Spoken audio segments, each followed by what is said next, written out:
Hi, good evening, ladies and gentlemen. It's been an unexpected day. The weather is erratic, and I'm so glad some of you are still here.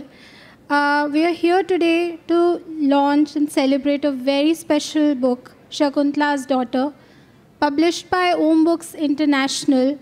It's a fresh translation by Dr. Deepthi Patnaik of popular Odia writer Itirani Samanta's 2017 novel Shakuntala Jia.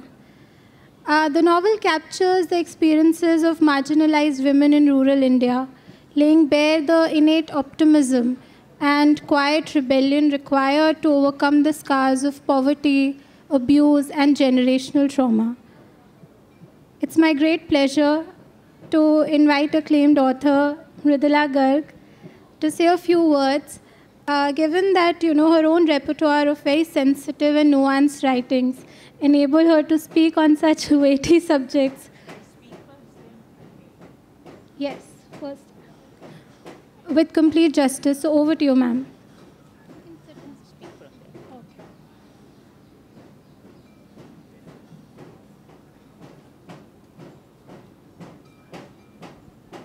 Friends, it's a very great pleasure for me to release Itirani Samanta's book, Shakuntala's Daughter. Now, it was first written in Odia, then it was translated in Hindi and English. So she needs to be congratulated in 3 languages. So congratulations, badhai, mubarakbad. It's very often, very seldom that you get a book in 3 languages at the same time. So it's a rare pleasure. Itirani Samant is not just a writer. She has a website, she makes films, she is a publisher, and she also is a philanthropist. Along with her brother, she does philanthropy on a large scale. She helps girls and other destitute children and carries on a social work on a large scale. I just learned she also designs saris, and she's wearing one of them. So you people better get your sari. I was not audible. Okay. Apparently, could you hear me before? Okay. I don't think I need a mic really. You can hear me. So as I said, that she also designs saris. So any of you young ladies who are thinking of wearing a sari, do ask Itirani to do it for you. It will be very expensive, let me warn you. As pricey as her books, not in rupees, but in value that you get from reading them. Now, we've always wondered if what would have happened if Shakuntala, Dushyant's Shakuntala, had a daughter instead of a son. The son, Bharat, of course, became the first king of our country, and Bharat was named after him. Had he been a woman, what would have happened then? That is a very elemental question which we all ask ourselves. But Itirani's book is not about Dushyant's Shakuntala.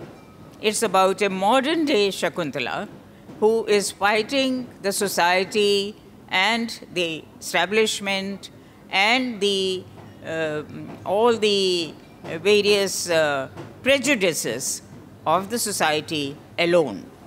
She is a single mother. She brings up her daughter and teaches her values, which each of you should learn. So I would advise all of you to read her book and learn all the values that she has taught Shakuntala's daughter. Thank you, and congratulations once again, Itirani.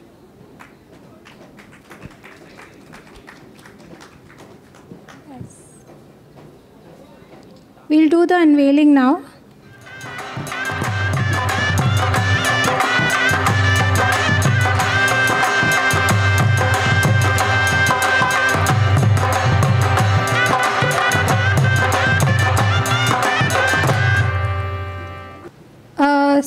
Given that we don't have endless time while we should, I thought we'd do a short discussion before we take questions from the audience.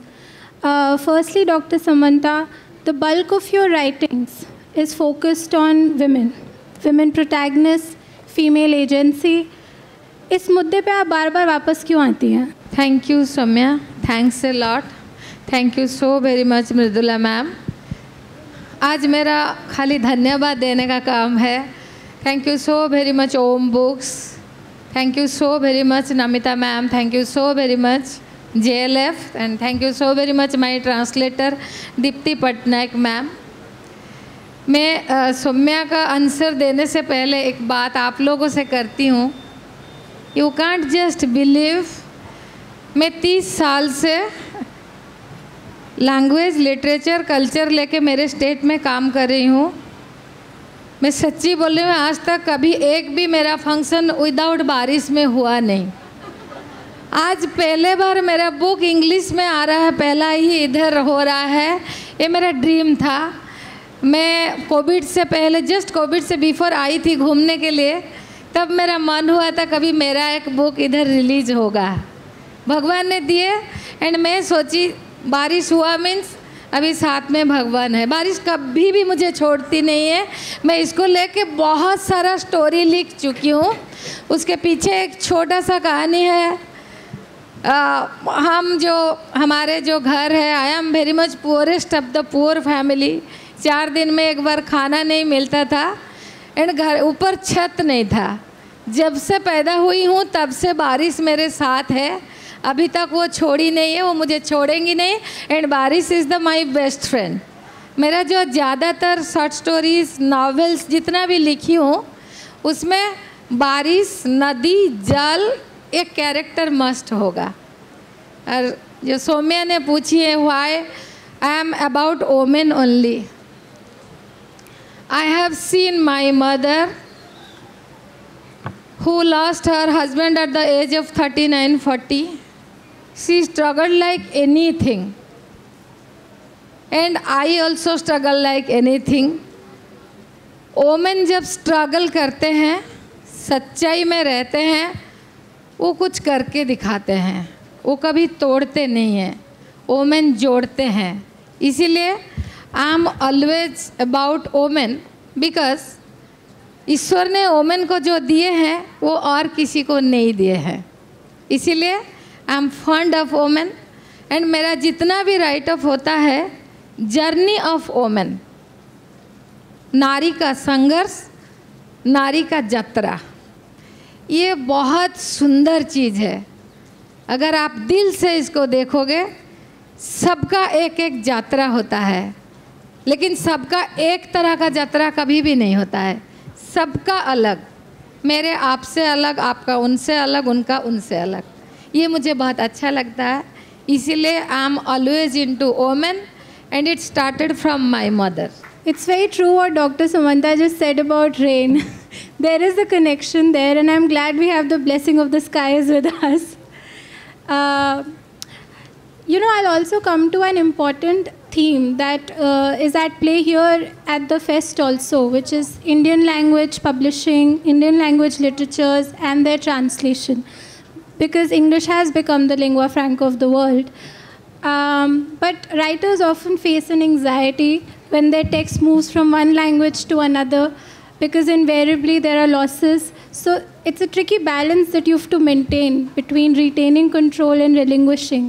तो ये चिंताएं आपको सताती हैं क्या कि किताब दूसरी भाषा में जाएगी तो और लोग पढ़ेंगे, पर फिर कहीं ना कहीं शायद कुछ बारीकियां हाथ से फिसल जाएंगी? इसके साथ आप कैसे डील करते हैं? Thank you so very much Soumya, मेरे मन की बात ये बोली है। सच्ची मैं डरती हूँ। एक तो मेरा एक बार एक बुक पब्लिश होने के बाद मैं और पढ़ती नहीं हूँ, क्योंकि because I am the most popular editor in my state, I am also perfectionist. Because editor अलग बात होता है एंड खुद राइटर बनना अलग बात होता है। मैं बहुत ज़्यादा एडिट करती हूँ, शायद इसीलिए मैं बहुत कम लिख पाती हूँ। एंड आफ्टर दैट ट्रांसलेशन मैं ज़्यादातर कोलोकल वर्ड यूज़ करती हूँ एंड ज़्यादातर मेरे जो मेन प्रोटैगनिस्ट होते हैं वो होते हैं डाउन ट्रेडन वोमेन। एंड मेरा जो लैंग्वेज होता है वो कैरेक्टर के हिसाब से मैं लैंग्वेज देती हूँ। इसीलिए मुझे लगता है कहीं छूट ना जाए। जैसे कि एक दो एग्जाम्पल सौम्या एडिट की है, वो बीच बीच में मुझे पूछ रही थी, उड़िया में एक लोकल टर्म है सिस्टर, हम उसको इंग्लिश में बोलते हैं। इंग्लिश में एक अंकल बोल देने से बहुत कुछ हो गया, लेकिन उसमें मामा चाचा कितना कुछ आते हैं हमारे जो रीजनल लैंग्वेज में। जैसे कि अगर मामा ने गलत काम किया वो तो अंकल आ गया, कौन सा अंकल हम समझेंगे। इसीलिए एंड ज़्यादातर मेरा कोलोकल है। एंड दूसरा चीज़ है, मैं जो भी लिखती हूँ उसमें मेरा भाव ज़्यादा होता है। मैं ज़्यादा लिटरेचर उसमें डालती नहीं हूँ, भाव ज़्यादा होता है। जैसे कि कोई स्कूल में भी पढ़े होंगे तो वो मेरे नावल या शॉर्ट स्टोरी में जो लिखती हूँ वो समझ जाएंगे। मैं समझती हूँ शायद आफ्टर ट्रांसलेशन वो भाव अगर नहीं रहेगा तो मैं जो सोच के लिखी थी शायद उधर नहीं होगा, इसीलिए मुझे थोड़ा डर लगता है। लेकिन ट्रांसलेशन होना बहुत ज़रूरी है। अगर मेरा बुक ट्रांसलेशन नहीं हुआ होता तो आज मैं इधर बैठ नहीं पाती हूँ। इसीलिए so many thanks. It's very true what you say again, because we had these discussions, during the editorial process, how to sort of capture the essence of the text, उस भाषा का माहौल कैसे बरकरार रखें, while making it palatable to a new audience. We retained and we resorted to well-established conventions in translation. We retained words like bow, day, elder sister के लिए bow, mother के लिए, ताकि वो उड़िया का फील बना रहे।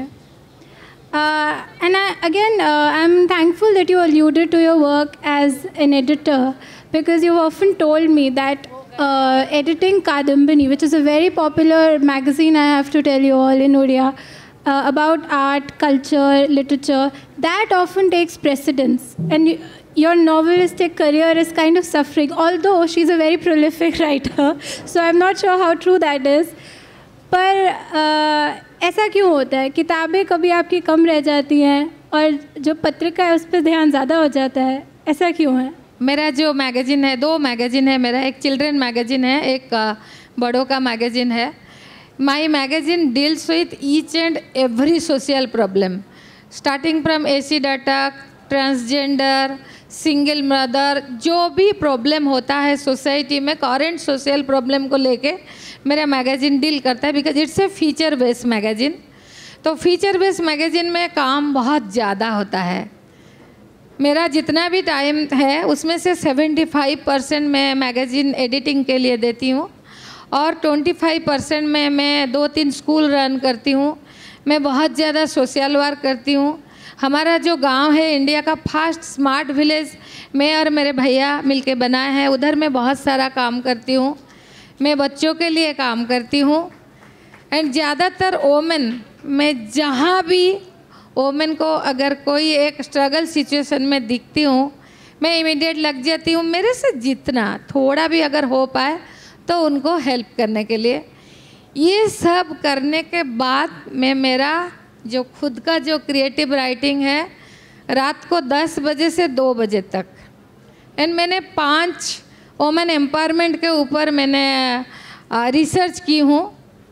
मेरा फर्स्ट रिसर्च है women empowerment in Odisha literature, second है women empowerment in our Vyasa Mahabharata, third है women empowerment in our Ramayana, fourth है women empowerment in Indian history. वो इसमें से बहुत कुछ बुक निकल चुका है, अभी और 2-3 आने वाला है। ये सारे के सारे जितने सारे वोमेन मैंने देखी हूँ, कहीं पर वोमेन को नीचा नहीं दिखाया गया। हमारे कल्चर में वोमेन ऑलवेज पूरा ऊपर रखे हैं उसको, जितने भी राइटर लिखे हैं। हमको उन सबको ठीक से समझना चाहिए एंड पॉजिटिव दृष्टिकोण से उनको देखना चाहिए। इसीलिए मुझे आप जब भी बोलते हो मैं घूर फिर के वोमेन के पास आ जाती हूँ।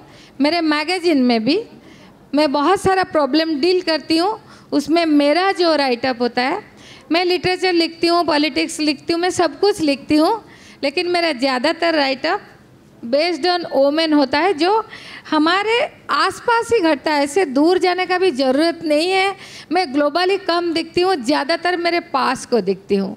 मेरे गांव में जो काम करती हूँ बहुत ज़्यादा वोमेन, किसके घर में उसका हस्बैंड पिटाई करता है, कौन क्या करता है, मैं सबको लेके साथ में लेके चलती हूँ। एंड मैगज़ीन एडिट करना एंड खुद राइटर बनना, ये दोनों हेल एंड हेवन डिस्टेंस है। Magazine editing means literature is the national property.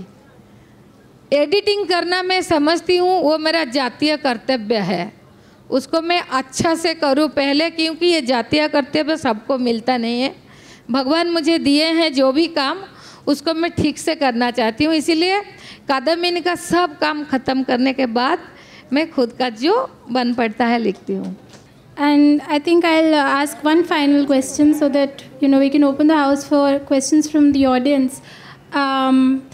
But if there are any aspiring writers here in the audience, they might be wondering,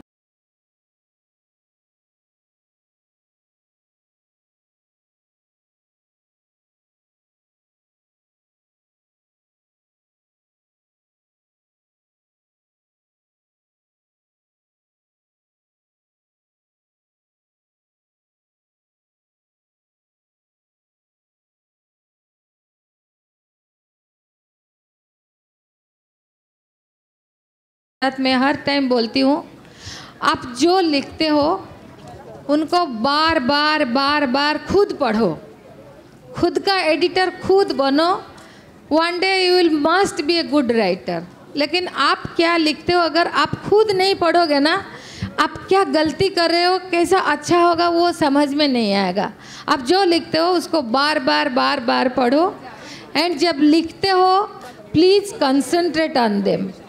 मैं क्या लिखना चाहती हूँ, कैरेक्टराइजेशन मुझे कैसे करना चाहिए, फिर उसको कैसे कागज़ कलम में हम निकालेंगे। आप जो भी राइटर को पूछेंगे, अगर हम 100% सोचेंगे उसमें से शायद 25% पेन एंड पेपर में आएगा।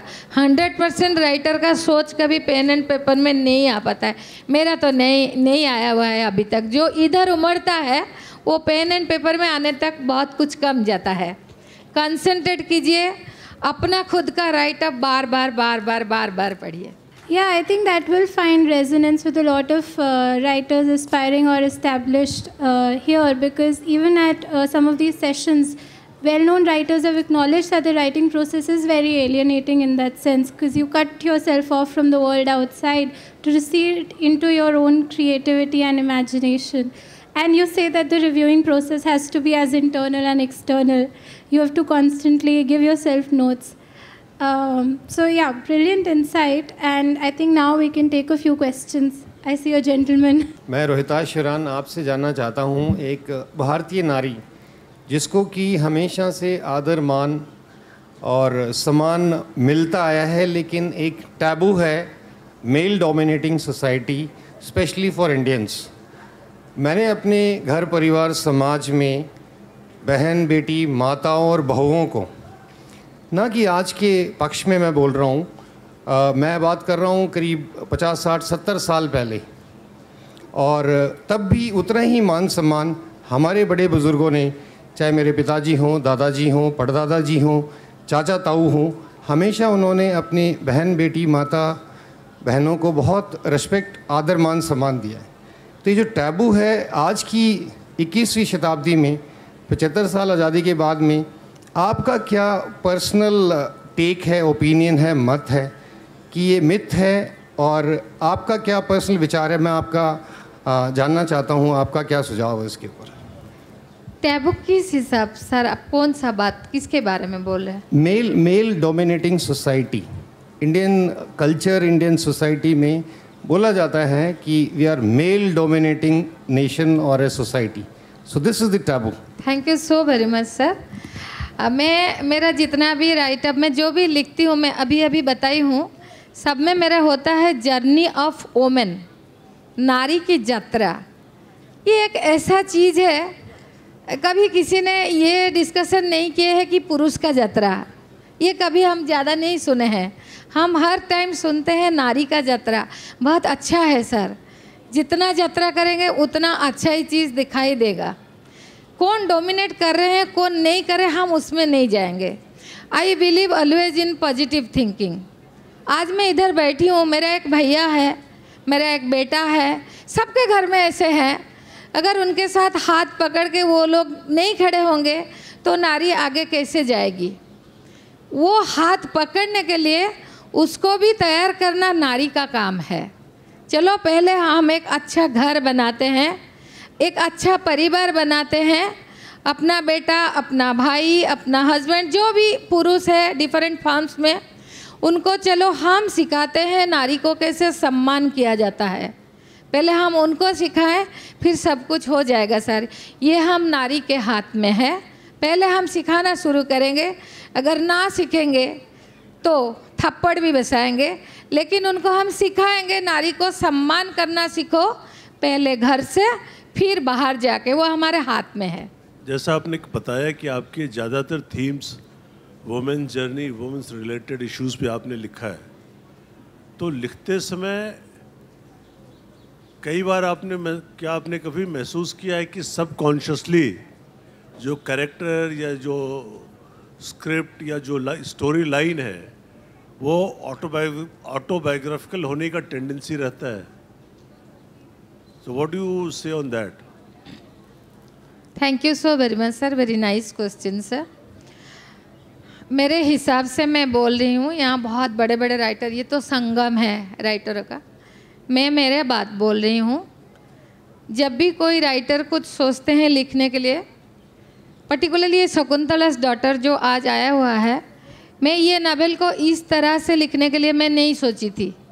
मेरी जो शकुंतला मैं दूसरे तरह से लिखने के लिए सोच रही थी, लेकिन मुझे ये पूरा याद है, मेरा ये पूरा सबकॉन्शियस नहीं, पूरा कॉन्शियस माइंड में मैं बोल रही हूँ। शकुंतला मेरे सामने खड़ी थी सर, सीरियसली मैं बोल रही हूँ, वो खड़ी थी एंड वो मुझे बोल रही थी, आप मुझे ऐसे मत बनाओ, आप मुझे ऐसे बनाओ। और जो ऑटोबायोग्राफी आप बोल रहे हैं सर, सबका एक खुद का स्टाइल होता है एंड सबका एक खुद का लाइफ होता है। शायद कहीं ना कहीं खुद का नहीं, चारों ओर जो होता है वो आ जाता है। हर टाइम राइटर का खुद का नहीं आएगा सर। जैसे शकुंतला एक डिफरेंट कैरेक्टर है, मेरे नावल में अगर कोई चोर का कैरेक्टर आएगा, मैं चोर नहीं बनूंगी, but I should feel about the feeling of a thief, I should feel about the feeling of a police. मैंने जो जैसे हम एक्टिंग करते हैं मूवी में, अगर पुलिसमैन बनना है तो हम उस तरह का एक्टिंग करेंगे। मैं उसी तरह से सोच रही हूँ, अगर हमको लिखना है तो पहले वो कैरेक्टर को समझना चाहिए, उसके अंदर घुसना चाहिए। एंड मैं जो भी लिखती हूँ वो इधर मेरा बैठ जाती है, वो इधर खड़ी होती है, मैं दिखती हूँ, वो मुझे लिखा लेते हैं। ये जो शकुंतला ऐतिहासिक रूप से या माइथोलॉजिकल रूप से तो कालिदास की शकुंतला के रूप में जानी जाती है, उसकी डॉटर के बारे में कभी कोई उस तरह से, तो मुझे थोड़ा सा ये जिज्ञासा पैदा हुई कि ये शकुंतला और उसकी बेटी उस से भिन्न है या उसी का विस्तार है? नहीं सर, ये कम्प्लीटली भिन्न है, ये न्यू जनरेशन शकुंतला है, but the name is symbolic. जब व्यास जी ने जो महाभारत लिखे थे, हमने उसको आधा जाना है अबाउट शकुंतला। कालिदास जी ने जो नाटक लिखे हैं, हमको उस तक ही पता है कि वो जो रिंग वो कहीं गुम हो गया था, दुश्मन जी ने पहचान नहीं पाए शकुंतला को, लेकिन व्यास महाभारत में वो नहीं है। शकुंतला जब बेटा को पकड़ के गई थी, सॉरी मेरा हिंदी थोड़ा भूल हो रहा है, तो दुश्मन जी को वो पूछा था कि ये आपका बेटा है, आपका नाम दीजिए उसको। तो दुश्मन जी ने बोले नहीं, तुम कौन हो वो मुझे पता नहीं, मैं तुमको पहचानती नहीं हूँ। ये बहुत सारा शायद 5 to 6 पेजेस लिखा हुआ है। शकुंतला समझा रही है दुश्मन को, ये कैसे आपका बेटा बना, उनका लाइफ स्टोरी ये वो। फाइनली जब दुश्मन ने नहीं माना, तब 6000-7000 साल हम बोल रहे हैं कि महाभारत लिखा गया है, तब शकुंतला बेटा का हाथ पकड़े एंड बोले, आज से ये मेरा बेटा बुलाएगा, आपका नाम से परिचित नहीं होगा। आप एक ऐसे इंसान हो जो मुझे नहीं पहचानते हो, आपका बेटे को भी नहीं पहचानते हो, आपका परिचय मेरे बेटे के साथ मैं नहीं जुड़ूंगी। मेरा बेटा का ऐसा परिचय होगा, उसके नाम से एक देश परिचित होगा, वो आपको पता है। मेरा नाम ही ओनली सिंबलिक है। ये शकुंतला बेटी को पकड़ के जा रही है because she has been raped so many times. इसके बेटी के उसके पिता का नाम देने में कोई नहीं है। तब शकुंतला बोल रही है मेरी बेटी पढ़ाई करेगी, उसकी माँ भी मैं हूँ, बाप भी मैं हूँ। वाई इज इट नेसेसरी कि बाप के नाम डालने के लिए? क्योंकि बाप नहीं चाहता है उसका नाम देने के लिए। ये पूरा लाइफ क्यों बाप का नाम, ऐसा एक आदमी का नाम लेके घूमेगी। This is my Shakuntala's daughter. Thank you so very much. Thank you. Thank you. Sadly, we're out of time. Just to recap, I think to be a good writer, one has to be an eternal optimist, a keen observer, and pick up where Kalidasa left off. Thank you.